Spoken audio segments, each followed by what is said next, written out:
So here we are thinking about, right, I'm going to go to college. And if you're anything like me, you'll be full of fear and apprehension and thinking everybody's going to be brighter than me, everybody's going to be better than me, I'm not going to be able to compete with all these other students, and here's a heads up, everybody's thinking the same. So, you know, once you get there, you'll find that nobody's better than you. There may be some people are, you know, a wee bit better at picking things up, but you're all going to be in the same boat.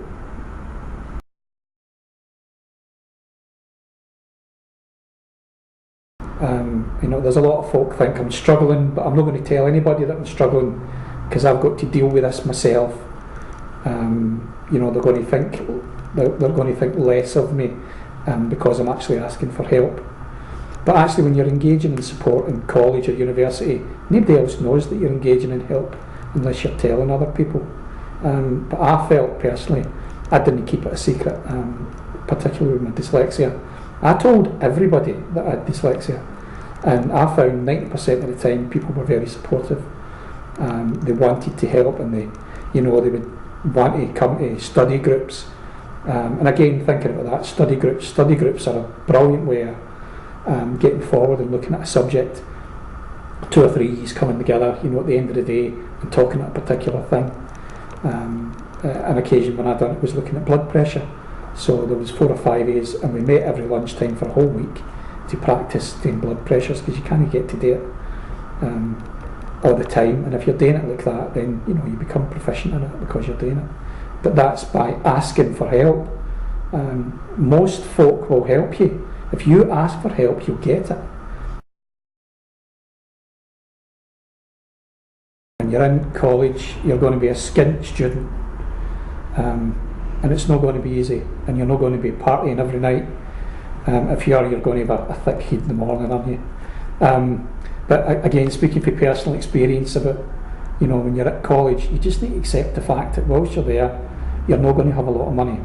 And really important to think long term, because this college course is going to then get you into university, and then you're going to have to struggle through university and then succeed.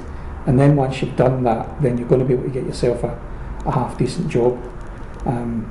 That's something that was uppermost in my mind.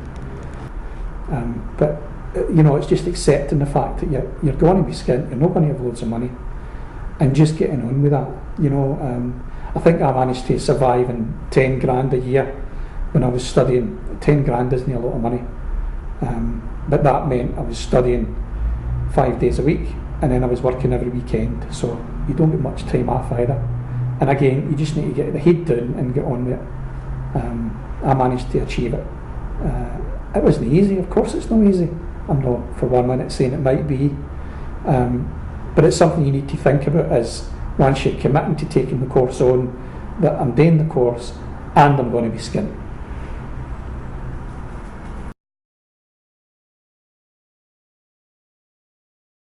If you're struggling financially,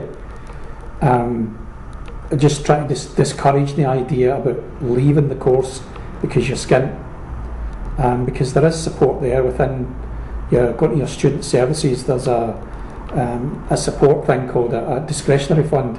Most colleges have that, and it's not widely known about, but the idea is get in early at the beginning of the year, because it's only a set amount of money that they have at their disposal for the year. So get in early, and apply for it, and even if it ends up you only getting 40-50 quid, that might be enough to get you your bus ticket for the next 2-3 weeks, until you figure out what you're going to be doing next.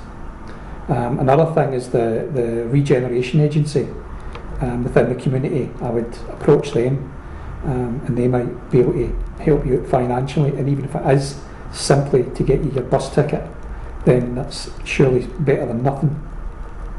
But don't just walk away because you don't have enough money. There is support there, you just need to open your mouth and ask for it. It's no there. You don't ask, you don't get, so get in and ask.